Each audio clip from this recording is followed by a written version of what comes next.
Welcome to Webinar Wednesday, GED Social Studies. Don't forget about the graphics. I'm June Rawl, Director of Florida IPDAY. Our presenters today are Bonnie Gooden and Susan Pittman. They are both national trainers who have worked extensively with the GED testing service, as well as providing training throughout the United States and, of course, in Florida. Today's workshop focuses on graphic literacy for our GED Social Studies classroom. But before we get started, I'm really excited to announce that Florida IPDAY will be launching our first 2 new GED preparation e-learning modules in March. Look for the first one to appear at around mid-March, and the second one will be at the end of March. The first module will be an introduction to the GED test. The second module will focus on the social studies test and social studies instruction. Each module will include information about the test as well as great instructional strategies. I know that both of these modules will be a great benefit to the classroom teacher who wants to learn through a virtual environment. Additional modules will be developed in the future for other content areas of the GED preparation program. With the changes in the GED test, please know that Florida IPDAY will be revising and editing the materials that are currently on our website. Stay tuned for the latest and greatest, and as always, it is such a pleasure to have all of you with us today. Now on to our webinar. Bonnie and Susan. Thanks, June. As we get started with our webinar, please note that this webinar is being recorded, and like other webinars from Florida IPDAY, is archived on the IPDAY website. Today, please note that under the handouts pane, you do have 2 handouts. So if you didn't get an opportunity to download them before this webinar, you may want to do so now. There is a handout which will be a PDF version of this PowerPoint and a guide that we'll be using throughout. The other thing is, as we go through today, if you have questions, please feel free to just keyboard them into that questions pane, and we'll be following along as we do the webinar. So, what are we going to do today? We're going to talk a little bit about that need for graphic visual literacy. Oftentimes we've not talked a whole lot about that, but graphics are alive and well on the GED test and oftentimes cause our students a little bit of angst. We're also going to talk about some strategies so you can incorporate more graphics into your classroom to assist students not only on this test, but in the real-world situations that impact their daily lives. And of course, as always, we're going to share some resources and ideas. But before we get started, just a little bit of time out for a message from GED Testing Service. If you've not been accessing some of the latest information, this one is a big one because effective March 1st, really only a week away, the GED Social Studies test will no longer include an extended response. Yes, you heard that correctly. The GED Social Studies extended response will be deleted from the operational test in Social Studies as well as the GED Ready. You may ask why. Well, GED Testing Service had discovered with over 18 months of research that because the social studies extended response was so highly correlated with performance on the RLA extended response, it didn't provide sufficient additional measurement information. And when you think about it, the social studies extended response traits 2 and 3, that development details organization, sentence structure, and the basic grammar rules were both assessed on RLA. And when you looked at trait 1, there was a lot of similarity as well. So one thing that you do need to know is as your students enter the testing environment, as of March 1st, that test for social studies will go down by 20 minutes. So instead of being a 90-minute test, social studies will now be a 20 or a 70-minute test. The other thing to just keep in the back of your mind always is even though The extended response is being eliminated. It does not impact the content of the social studies test, and it definitely does not impact the college readiness or college credit performance levels. So the rigor of the test will continue to be as we have seen it for the last 2 years. So that's a quick message on something that is going to basically come to a center near you in approximately a week. So onward onto reading and understanding, the fact that it involves more than just words. So Susan, what do we look at when we're looking at how graphic literacy impacts the GED Social Studies test? Well, let's take a look at a couple of social studies practices, because that's where maybe we haven't spent a lot of time in talking about practices. We've talked about high impact indicators, we've talked about assessment targets and performance level descriptors, lots of different things, but embedded in all of that are these things called social studies practices. And these are things that go across all the different content areas of social studies. So they cover civics and government and U.S. history, economics, and also the world, geography and the world. So let's talk about what that really means and what students need to bring to the table as they come in. There are a lot of graphics that are included on the GED test, and it's not just a matter of social studies, they're in science as well, and of course we see some different types of things that are in the mathematics test. But our students really need to know how to interpret the meaning of symbols, words and phrases. They need to make sure that they understand those in the context in which they're presented. And since we're talking about social studies, that means that our students have to be able to put them in a historical context or maybe a political or economic context as they're going through. So one, they need to be able to interpret meaning of symbols. And we see that a lot when we're talking about editorial cartoons. Those haven't gone away, we just haven't talked about them very much. But there's some other things that we need to look at as well.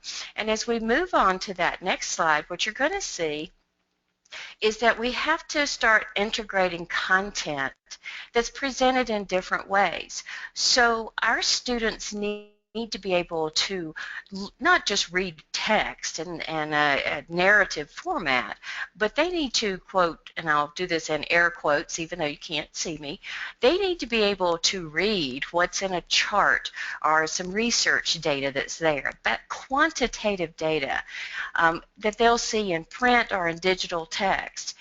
Think about just in your normal day, how many times you encounter material that is presented in some kind of graphic format. You see graphic organizers and maps and tables and charts. When you're looking at a newspaper, whether you're doing that by the old-fashioned hold it in your hands way, or you're looking at the newspaper online, you still are just surrounded by graphics, and our students need to know how to interpret those. But they also have to know how to do some other things, and that is looking at photographs and those political cartoons, which so many times seem to give our students a real sense of angst because they just don't always bring with them some of the historical context in which they're written. But now remember, too, that when it comes to social studies and science, there are some math assessment targets that are included in there as well. And that may be dealing with a table or a chart or constructing a bar graph. And there's so many different things that they're going to need to do using that quantitative information so that they can see what it means in terms of a visual form. And then we have one more, and that again comes back to looking at reading and interpreting graphs, charts, and other data representations. And Bonnie, there we have that scatter plot again. You know, we don't think too much about that, but can our students use those different types of graphs and charts in order to answer a question? Do they know how things are labeled? Can they predict trends if we have a line graph? Can they see how something would extend over time? And if you look at that second bullet, you see a word there, variables, that we often associate just in mathematics. But again, if we're looking at data and we're looking at dependent and independent variables and how those are represented on a graph. So we want to make sure that as we move forward, that we're not forgetting that part of the process. So what we're going to do as we move on through the next few slides is really take a look at this thing called graphic literacy, or you may hear it called visual literacy, depending on where you might be. So let's take a look at what that means.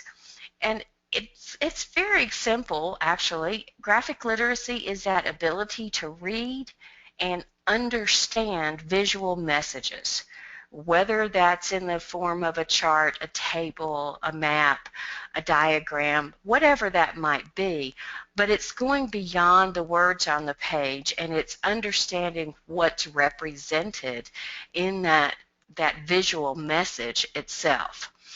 And when we take a look at what those kind of items look like, I'm going to flash you back 2 years ago to 2 items that were on the item sampler. And that first one that you see up in the upper right-hand corner, students were actually asked to construct that bar graph based on text that they were reading. So the students, I mean, that's the beauty of having a computer-based test, is that they could drag those bars over and drop them into the right place. But in order to do that, they really needed to know how to read that information in the source text and then align properly by using what was on the labels on the side of the graph and across the bottom. You know, sometimes our students look at what's inside the graph, but they don't always look at the entire picture. And then as you take a look at the lower one, you notice where they actually have a key to that one. Do our students really recognize that, what that means, and that that's an important part of what they're doing? So scenario items can be presented in a couple ways. There can be a scenario where you have a text and then you have a graphic or some kind of combination. It might even have 2 or 3 questions associated with it. Or like the one on the bottom, it's simply a single item. It's what they call a discrete item, and it just has that graphic and then a question to be answered. So if you haven't looked back at that item sampler in a while, maybe that's something that you're going to want to do. So kind of keep that in mind as we're moving through. So Bonnie, tell me something here. Let's talk a little bit about why this is so important, and tell me what you think about this quote from Dr. Burmark. You know, Susan, when you and I were reading this quote and talking about it the other day, it was one of those aha moments, because the quote talks about unless our words, concepts, ideas are hooked onto an image, they'll go in one ear, sail through the brain, and go out the other ear. And the interesting thing that we talked about is that words are generally processed by short-term memory, and we can generally retain only about 7 bits of information, plus or minus 2. And you know, being baby boomers, we both remember phone numbers that went from 4, and then they added that little code on the front, which took a phone number up to 7 numbers or 7 bits of information. And then we both remember when they added that area code, because there were multiple area codes per state, and it was like, oh my goodness, how am I ever going to remember that? What kind of skills can I use? And it was such a major change to go from 7 digits up to, you know, additional digits that were added. So just thinking about some real-world scenarios, I think that's why I don't memorize phone numbers anymore. I just stick them into that automatic memory thing and press the button. But when you think about what Dr. Burmark is saying, it is so true. So Susan and I decided that sometimes it really is easier to show you. So take a look at this textual description. It's a curved line with every point equal distance from the center. Okay? I'm sure that reading that a couple times, finally in my brain I'd have a visual. However, having said that, what have I visualized this, better known as a circle, or as I read both of them, which would I find easier to understand? Most of us will say, show me the picture. Show me what it is, because I can tell you the properties of that picture much more easily than I can translate from the words to the picture. However, that's a really, really important skill. So from textual description to graphic description. Let's look at another one. Here is the textual description, and it's talking about libraries. And when I look through those words, I say, wow, that's a lot of data. And if I was asked questions on that data, I'm sure I could find it, but I'd have to reread, I'd have to sort, etc. However, having said that, this is a type of text that we would want students to be able to take that and graphically represent it. So, as I read through this one, libraries across the country contain enormous volumes of materials that provide a wide range of information for the public.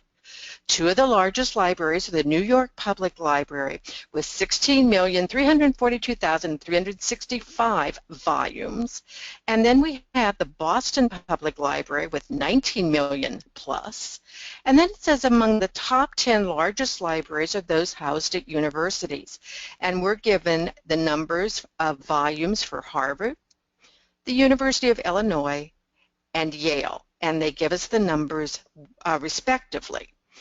Then, at the very end, we're told that the largest library in the U.S. is the Library of Congress, with over 34 million volumes. Well, if I'm reading that, I may have a little difficult time ordering. What's the one with the most, the least, and where it comes? However, well, Bonnie, though, if I were a student sitting there with that, I probably would get down to among the top 10 largest, and at that point, I may just shut down. Because that's probably true. It's just too much information, and I'm like, I mean, all these numbers and all that, it just doesn't make sense. But if you presented it graphically to me, then I could very quickly go through and take a look at it.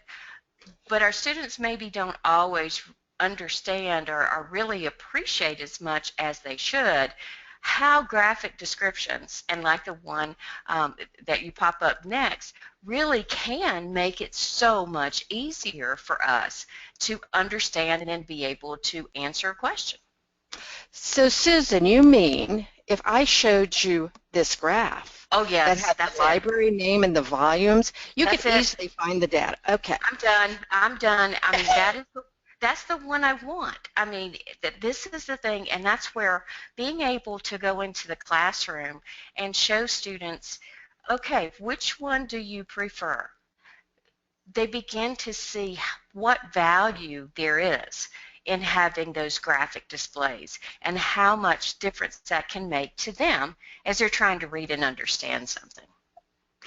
And I agree with you, Susan. The one thing I would want to do with my students, however, was I want them to be able to not only interpret graphics, but create them.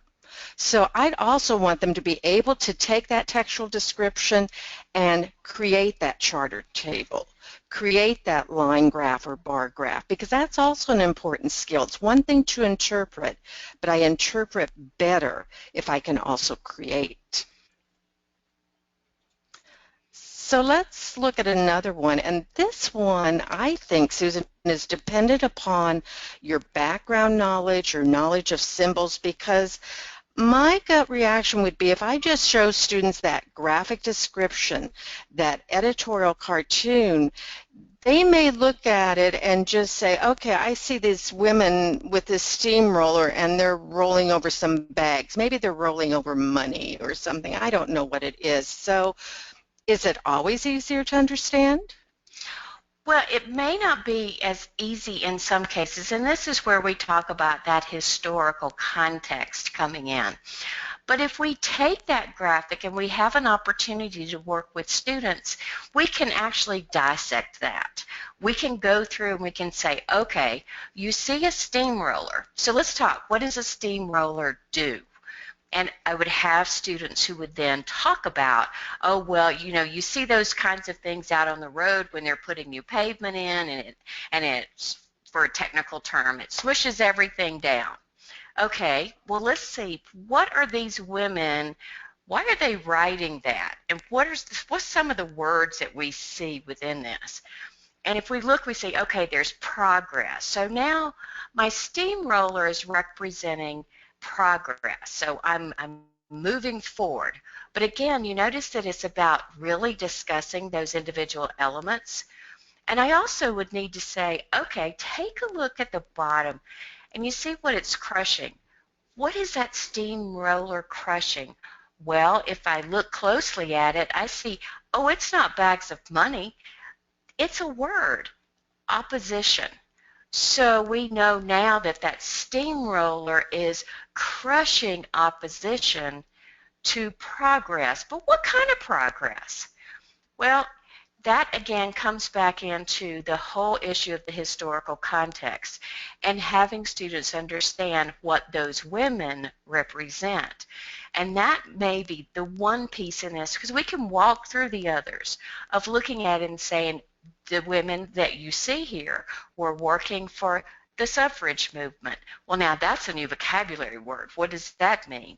Well, it means they were working to get the right to vote.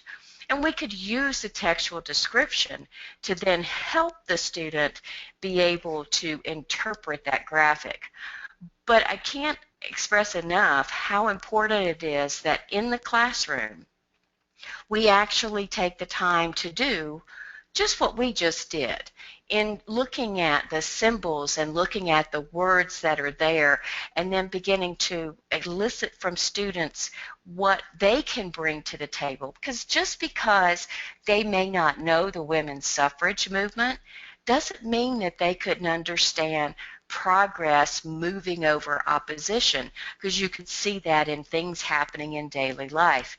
So again, in this case, having both the text and the graphic really can help us understand what was going on at that point in time. You know, Susan, I think I have one more thing on that. It looks like on that lady, she has this thing that says West, and it kind of looks like she has a cowboy hat on. So could it be women from the western part of the U.S. that this is dealing with? Because if we understand history and voting rights across this country and over the period of time, where did women first gain the right to vote? That happened to be in the western states. It took longer to convince those on the East Coast and those in the South that yes, women could get in there and vote and that they could make a difference in all this. So again, we need to make sure that we're pointing out all of these different components that make up that. And that's what we want our students to begin to do. Identify the individual pieces so that they can put that total meaning together. Good catch, Bonnie, on the Western hat. Well, I think it has to do with the fact that we've been working with close reading, and to me, close reading, it doesn't matter whether it's words or pictures. It's still looking very closely. Yes, it is. So, what are we going to do, Bonnie? I mean, we got these different things here, so what are we going to do? Well, the first thing we have to do is make sure that we are incorporating a lot of graphic literacy instruction in our classroom, that it's not just a hit and miss, but that it's an integral part of when we teach all academic areas. And that we use different types of graphics. I remember, back on the old test, the first time someone saw a box and whisker chart, and it was like, oh my goodness, what is this? Well, it's the type of graphic students for college career readiness should know. It's the aspect that the different types of graphs, photographs, editorial cartoons, maps, diagrams have to go beyond the basic. They have to be multiple line graphs, multiple bar graphs, and some of the other graphs that support statistics. In fact, for years, Susan and I have seen teachers who have done that last bullet, setting up a graphic for the day activity, and what they found is that it's an easy way to incorporate graphic literacy instruction in their classrooms, but students also start enjoying whether they can interpret the graphic of the day, whether that graphic comes out of the daily newspaper, off of some of the websites we'll share with you in a bit, or sometimes just things that students bring into class. Bottom line is it needs to be a part of the whole, so to speak, a part of everything we do. So, how about, Susan, if we take a look at some specifics of how our instructors can really do more than just, interpreting the basic, but how they can open it up? Well, I think there are a couple of different things that we can do. You mentioned just a few minutes ago that it's not enough to have students interpreting tables, charts, and graphs, but they really need to be creating them. So let's give them some data. And let's give them data from a lot of different areas. And this is just from the web itself. I mean, you have the Bureau of Labor Statistics. Great way to introduce students to a resource that may be important to them and getting into some employment issues. There's always a ton of data that you can pull from the census. The United States Census Bureau has a lot of information, and they also have a lot of graphs that can be interpreted.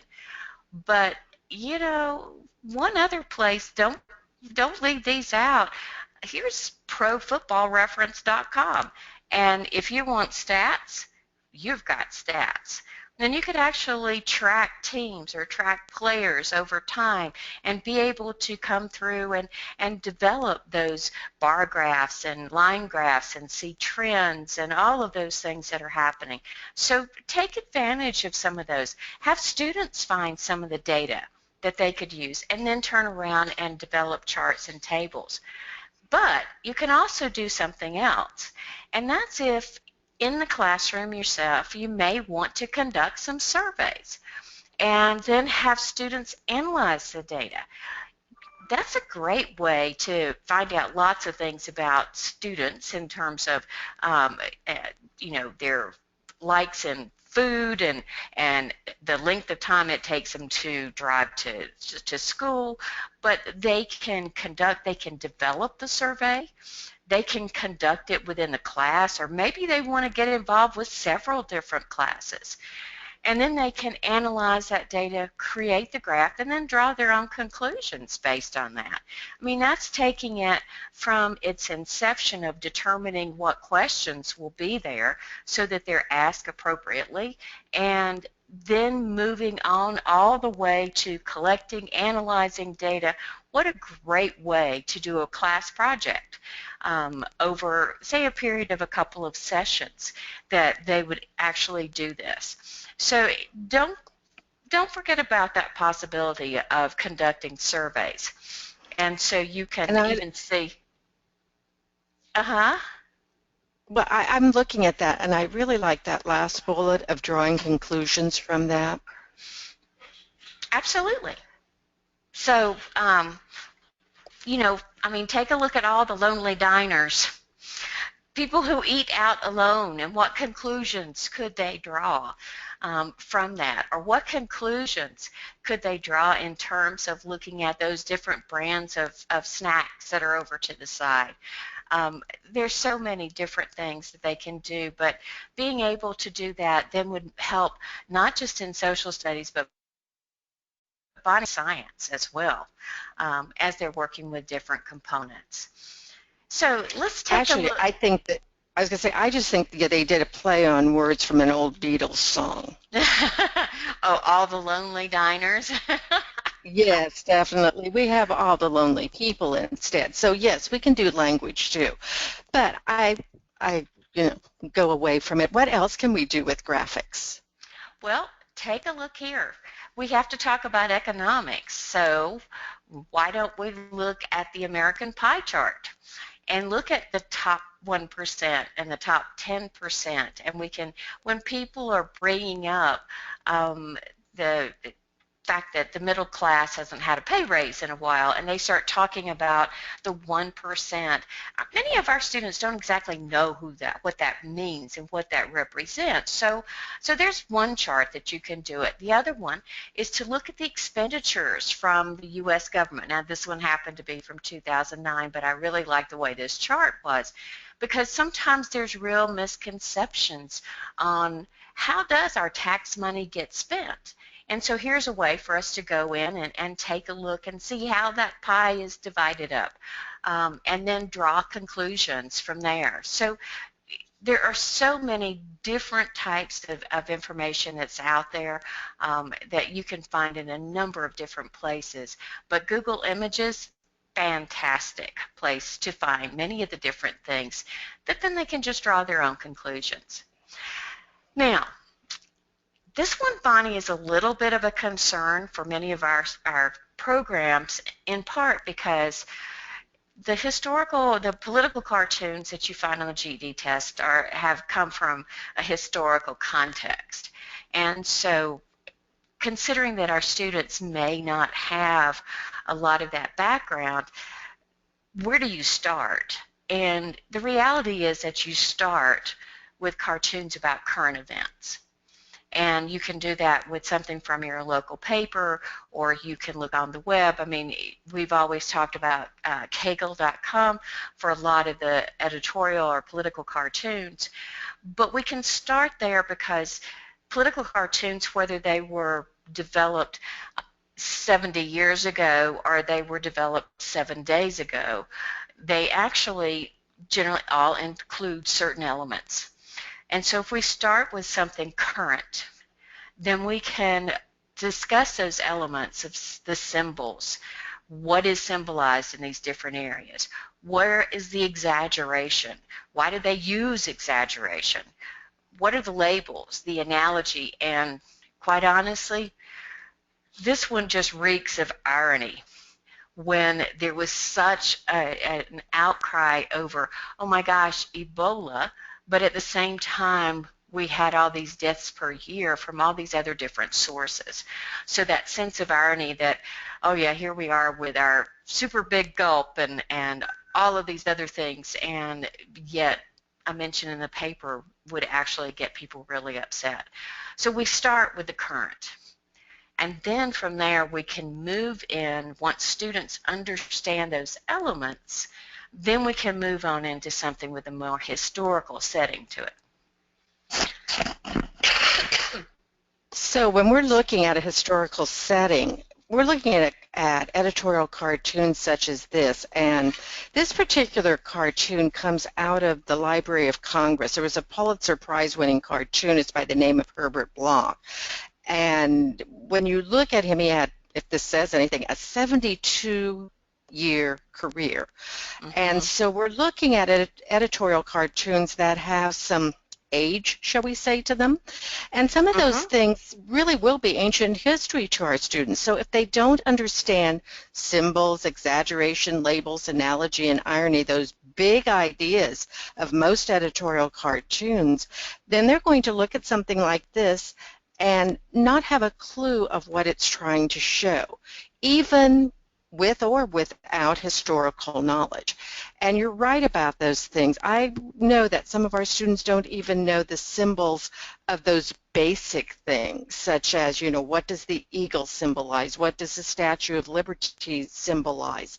So when we're looking at something like this, it's even more difficult.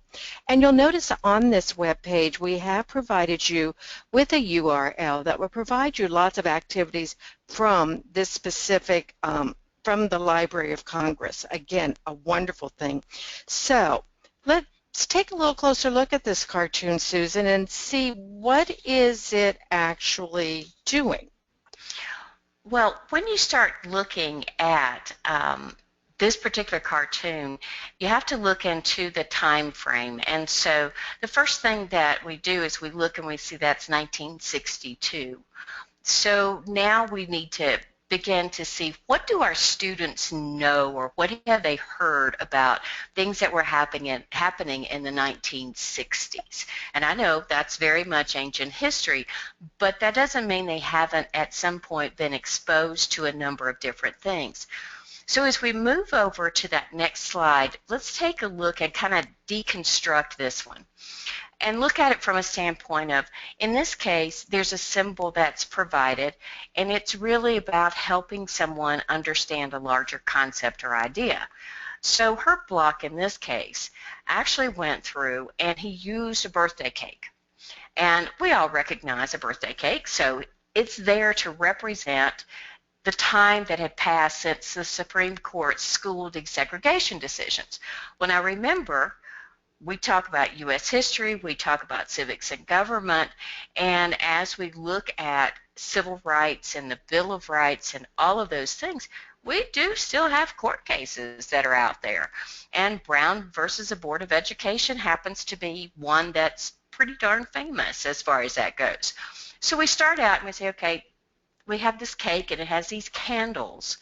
And it has, if you look closely, you'll see there's 8 little candles on that. How much time has passed? So let's take a look at the next thing. We said that another part of this is exaggeration. Now, you know how sometimes, Bonnie, when a cartoonist does exaggeration, they may make a person and their nose is real big, or they've got real big ears, or whatever. But in this case, there's a fence that's in the background. And that fence is very high. And behind it, we can see that there's a school.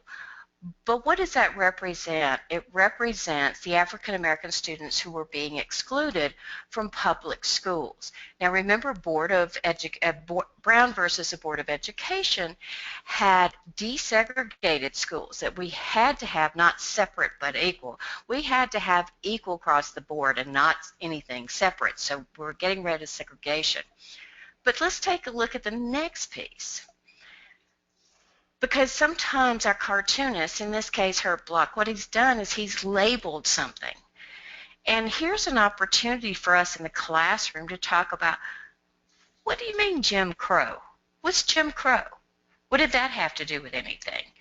And there's been quite a lot of stuff that's been in the newspapers and very much on the news over the past year or so about voting rights and Jim Crow rules that were in place. So here's our opportunity to teach students about a broader concept of Jim Crow, which was setting up barriers for students. So in this case, we look at the label that's up there. And then as we move to, we see an analogy. And that's that comparison, because we see that within different cartoons where they're comparing two unlike things.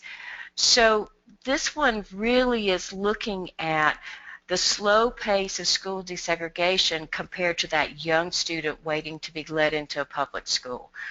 That's what this one is all about, is making that comparison and using that birthday cake as a part of doing that. And so as we move on to the next one, we look at irony. And that really comes back to, in the case of Herb Block, who wrote for the Washington Post, that it was ironic that 8 years after Brown versus the Board of Education, there were still segregated schools, and that wasn't the way things are supposed to be. Now, that means that as we work with students on a cartoon such as this, we have to do our own homework, Bonnie. I mean, we have to spend a little bit of time in looking back at different things and using some of these resources so that we can help students kind of understand that bigger picture. But think of all the different components that are included in this, that when we look at it from a civics and government standpoint, and the Bill of Rights, and that there's due process, and that you have certain freedoms that are laid out, that really does address so much of civics and government and what the U.S. is all about. So it's an opportunity for not just a student to identify this cartoon and get a general idea, but to give a teacher a way to teach a little bit more about certain types of things within the country. I would say that as you mentioned, Bonnie, there's so many different resources that are out there earlier. The Library of Congress, where this particular cartoon came from, and there are a lot more that are included out there with a lot of information that goes along with them. But we can also look in the National Archives. As you move on to this next page, you'll see that there's actually a cartoon analysis worksheet, which is great. And this is developed by the education staff at the National Archives. And we've included that in your workbook.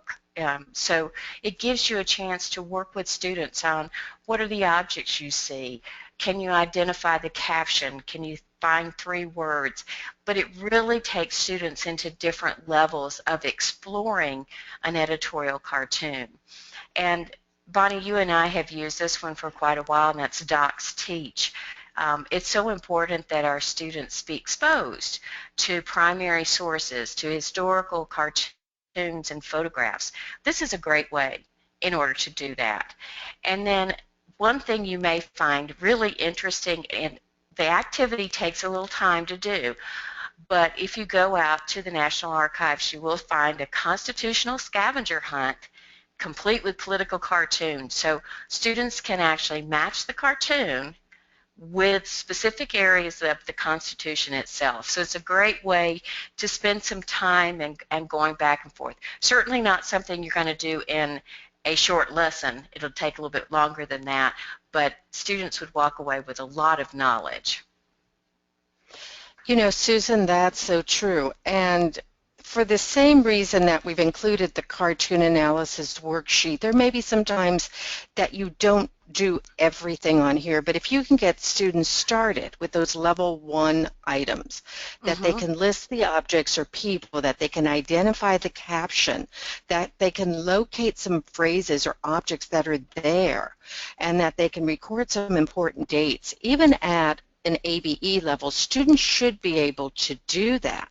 And then from there, taking it to a higher order thinking where they identify the symbols and what they mean. They look at emotions. And you'll notice that on this, it does not specifically say where are the symbols, exaggeration, labels, analogy, irony, all of those areas. But students do need to understand those because not all cartoons will have every single one of those items. But if I don't understand what those mean, then I'm going to have a real difficult time interpreting any type of an editorial cartoon.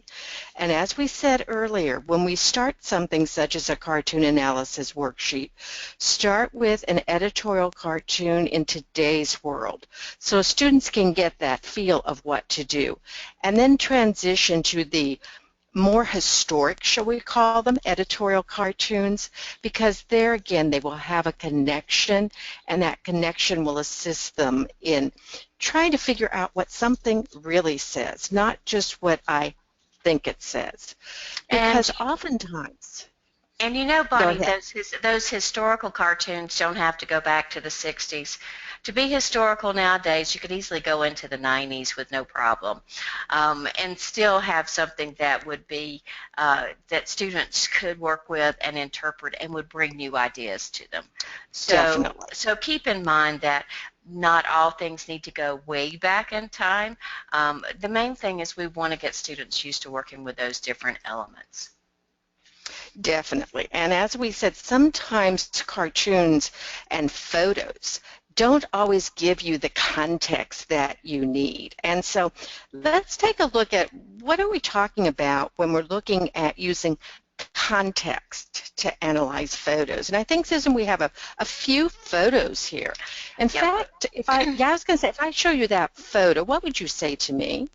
Well, I would tell you somebody's got a birthday, and it looks like family and friends gathered around. I mean, it's very explicit. The context is all there. So you have the birthday cake, you have the man who's looking there smiling, and everybody's gathered around. And so easy to interpret that photo. So you would tell me that most of our students could easily look at that. They wouldn't really have to infer much of anything. It would just be right there. It's just there. Just there. Okay. How about this one then? Okay, now they look really happy. Well, they do. They're playing. And if you look fairly closely at this, you can see that there's a fire hydrant back in the background. But these young girls, are having fun. But we don't know the context here. We don't know where this happened and exactly what is going on. So we'd have to know more about this one to really put it into context. We know they're trying to cool off, so it must be hot in the summertime, but in terms of being able to kind of place where this might be, a little bit harder to do. Okay. So sometimes we have implicit context. That's right. Okay, then let's do one more. We have some type of a vehicle here that I can see, and I can see some folks with their suitcases, but you know what? I don't have a clue. Well, you don't have a clue because there is no context for this one. You would have to especially you'd have to read the caption to see what is going on in this particular one because you can't see any faces. You see that there are people who looks like it happened a long time ago because you can see how old the car is and the way people are dressed. You can see it's kind of a cloudy day, but what this really is a photograph that was taken of individuals who were being moved to the internment camps, the Japanese Japanese Americans being moved into the internment camps during World War II.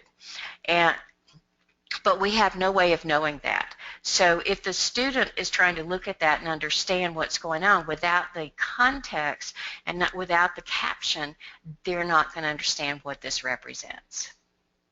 So how do I teach that? Well, Susan and I have been using the 5 W's for years, and it works very, very well when we're having students analyze photographs, because as they're looking at photographs, and know that photographs can occur on the GED test, they definitely occur in newspapers that we read and all kinds of daily life. But if students can basically answer the 5 W's. Who or what do you see? Which is what Susan was telling us as she looked at those pictures. When was this photograph taken? Again, that may be one of those things such as that last photo specifically. Have no clue. We can infer some things, but don't necessarily know the when. Where was the photograph taken? Again, a question that if I'm looking at both the picture, sometimes any words that go with it, any headings, and if there's a script that goes with it, it helps. And then, of course, the one that sometimes can be difficult, which is the why. Why did the photographer select these particular elements? What don't you see? What may have happened before or after? That does require a much higher level of inference. And remember that on the test, oftentimes photos do not stand alone, but they are part of a text, part of other things. So there again, students may need to take multiple pieces of data, words, pictures, etc., and then infer. But those 5 W's, that's a great strategy, not only for text, but also for photos. And I'll just mention a great resource. You have it there at the bottom of the slide, learnnorthcarolina.org. learnnc.org. They have a number of lesson plans and resource materials. They're all free. So I figure since Florida IP Day has so much stuff out there for free, let's see what else we can find that can be helpful to the classroom as well. So it can be a great resource, and that's an excellent lesson there that deals with reading photographs. So let's just very quickly, sorry, Patty. Let's look at a few other types of different graphics that students may need to use. Again, don't forget that they may have to compare maps or use different types of maps. Maybe there's political maps, maybe there's maps which deal with geography, etc. But again, here is an example where students have to look at 2 maps, compare the forest not only from back in the 1800s, but to what's occurring today. So taking multiple pieces of data and drawing conclusions. And we have a few more here just to take a look at. Take a look at these 2. Susan, which one of those would give you a better idea about forest land distribution. Do you like the circle graph or do you like the map? Oh, I like the map, because I actually can envision, I see those things. Now, I can, if I'm very, very familiar with the U.S. map, I could kind of figure out what they're talking about. But you know, I might not move that Rocky Mountains all the way over where they have it, because it has the Great Plains in with it as well. And so that map gives me a great visual so that at a glance I can see where those forest lands are and what that means. And again, we have a couple uses of maps here, and map elements extremely important. I don't know how many times we've had students who you've asked questions on maps and they forgot to read the legend or they forgot to determine the scale. You know, the scale is more than just what I get on in the morning to see what kind of weight gain I've had. But those legends, those scales, and then that compass rose even, so that I know those things. Some of those things, gosh, would I really need to know border and neat lines? Not really, but at the same time, it helps give students a context for what these things are. And, you know, so I think that's something that, again, you know, there's certain things we want them to know. We want them to understand legend and scale. We want them to have that compass rose or north arrow. Those, what an inset is. I mean, those are the kinds of things. But at least this one gives you a look at really all those different things that go into having a map. And this one comes out of the U.S. Department of State. So I some have a great question, resources. Susan. Mm-hmm. Is that really where Alaska and Hawaii are? I thought Mexico was there. And that's a good point to bring up with students, that yes, that's not, that is Mexico down there, and Alaska, that's why it's called an inset, and what that means of being able to show it rather than having to put it into the scale. And if it were in the scale, we'd have to have a much, much bigger map in order to work with this. Okay, that makes sense then. And here Good. So again, that different means that types. the next one is going to make sense as well. Oh, Because again, okay. it's the same kind, except this time it looks a little bit different in terms of looking at the Hawaiian Islands and looking at Alaska. But again, you know, you were talking about a political map or looking at different ways that it shows different, in this case, voting patterns and where the conclusions that we could draw based on this. And actually, if you go out there, you can find presidential election result maps that go back in history. This just happened to be one that I found from 2008. So there are a number of different things that are there.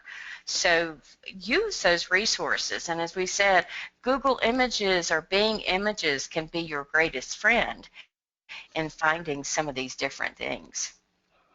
Okay, so I know we're drawing to a conclusion in a moment, and of course we want to make sure that we have time for questions.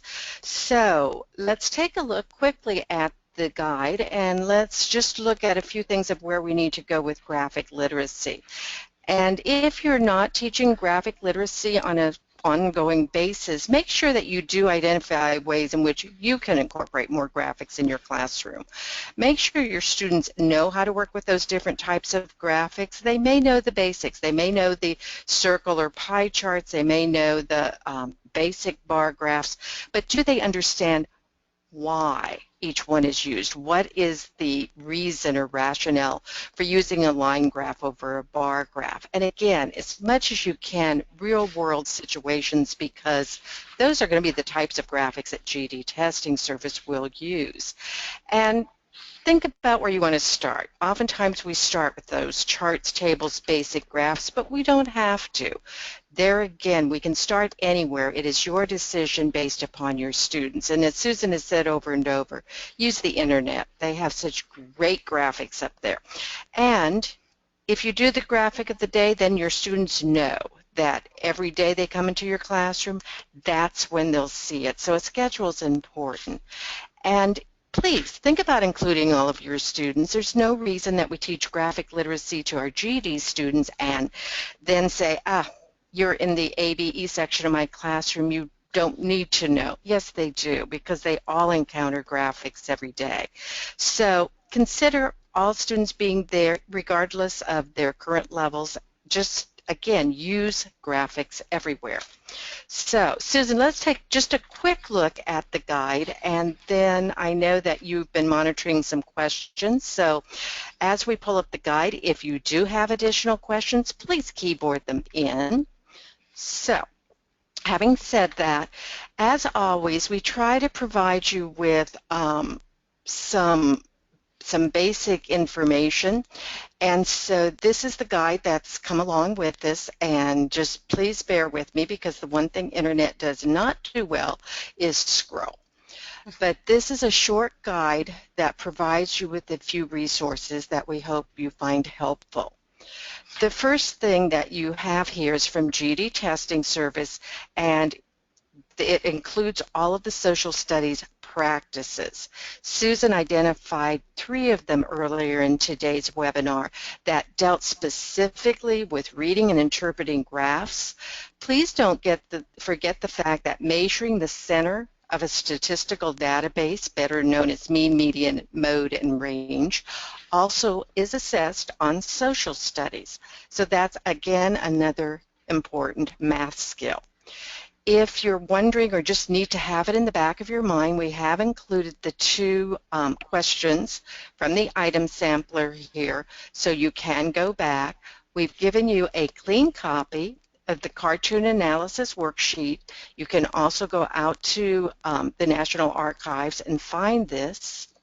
We've given you the 3 pictures, and then probably what folks find most helpful is we've given you the page of resources from the World Wide Web that include the scavenger hunt that Susan referenced, Docs Teach, which we have used for years, and it just has such great lesson plans free on civics, government, and also has a lot on graphics. The Learn Alberta, which we really did not talk about today, but it's got lots of videos, interactive games, and lesson plans that focus on statistics. So there again, you're looking at statistics, probability, data sets, great resource for that. Learn North Carolina, National Archives, again, wonderful areas. Don't forget National Geographic for your map needs.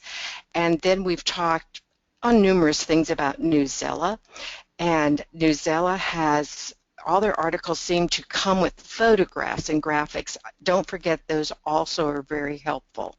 And the last one there is analyzing data. And please note, we always try to do free websites. This one, there is a registration fee. However, it's required after 3 resources are downloaded or reviewed each time you go on. So it's very useful. You can take a look. You can identify some lessons, some resources that you say, I really need that. And then you can determine whether it's really worth the registration fee. But if I can get 3 each time I go out, again, I have a great resource there. So that's what you have in your guide. And having said that, Susan, do we have any questions? Actually, this has been a very quiet group, and so we do have a thank you, well done, which we certainly do appreciate, but this group has been very, very quiet as they're out there, so I'm hoping that you and I haven't just been talking to ourselves. Okay. Anyway, if there are any questions, we have a couple more minutes before we sign off today. And we'll certainly be glad to answer those. Bonnie, while people are, if anyone wants to type in a question, you want to tell us just a little bit more? Okay, very briefly, June referred to the GED modules. GED Social Studies is also in the process of being developed and put on. As she said, that will be there later. But make sure when that comes out, the part 3 of that is totally on graphic literacy, since we did not need to do a section on extended response. We went with graphic literacy. Also note that there are a number of lesson plans, grab-and-goes, webinars, and workshops. And I will say to you, as we go forward, there have been changes we know on the GED test. Know that Florida IP Day will very soon be in the process of doing an assessment of the website and making sure that lesson plans for social studies that have dealt with extended response are deleted and other materials are updated. So stay tuned as those things come to play, and just realize there will be much, much more as we go through. Next week, we're going to be talking about science and the 5 E's. FYI, science short answers have not gone away. So we will continue to need to know a lot about science and things like experimental design and how to look at the big ideas of science so that our students can answer those short answers. But Bonnie, having said that, Bonnie, yes. I will tell you that there were a number of people who jumped in very quickly and said, no, you're not talking to yourselves. Okay. Also people who said they appreciate the resources. The other thing, and hey, big kudos here, we have someone with us who is from Virginia. So thank you so much for joining with us. And also, there is a question here, Bonnie. Do you know if there will be a short response required on the social studies test now that the long response is gone? And I can answer that and tell you, Lexi, that no, there will not be. The decisions have been made to remove the writing from social studies, so you still have the short answers on science, the extended response on RLA, but no, they're not going to be writing in social studies. That hurts my little history heart here, but anyway. And Linda, you made our day. Linda let her students sit in. Today, we thank you for letting your students sit in, but their response was, when we talked about the removal of extended response, we received a round of applause. So, so anyway, that is always good to hear, and it's wonderful to know that we do have students who come in and listen to, because strategies are strategies. So having said that, I believe we have hit that 4 o'clock time. We want to thank you very much for being with us. Joseph and June, thank you as always for creating a wonderful webcast for us, and thank each and every one of you for being with us. Florida IPDA, they are always here to assist, so we will hopefully see all of you next week. Have a great rest of the week, guys, and thank you again. Thanks, everyone.